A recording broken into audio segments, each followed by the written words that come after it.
మీతో నేను మనవి చేశాను, మోహమునకు గురి అయినటువంటి అర్జునుడితో కృష్ణుడు మాట్లాడుతున్నాడు కాబట్టి అది గురు శిష్య సంవాద స్వరూపము.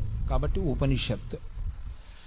గురువు శిష్యుడు మాట్లాడుకున్నదంతా ఉపనిషత్తు అవుతుందా అంటే, ధర్మం విషయంలో అర్జునుడు పొందినటువంటి వైక్లభ్యాన్ని దిద్దడానికి గురుస్థానంలో కూర్చున్నటువంటి కృష్ణ భగవానుడు మాట్లాడుతున్న మాటలు కనుక అది ఉపనిషత్ స్వరూపాన్ని పొందింది.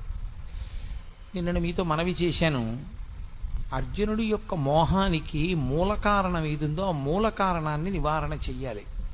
కేవలం యుద్ధం చేయనన్నాడు కాబట్టి యుద్ధం ఎందుకు చెయ్యాలో చెప్పడం కాదు కృష్ణుడి యొక్క పని. యుద్ధం చెయ్యను అనడానికి కారణం, ఎదురుగుండా ఉన్నవాళ్ళు నా వాళ్ళు చచ్చిపోతే ఏదో ఇబ్బంది వచ్చేస్తుంది.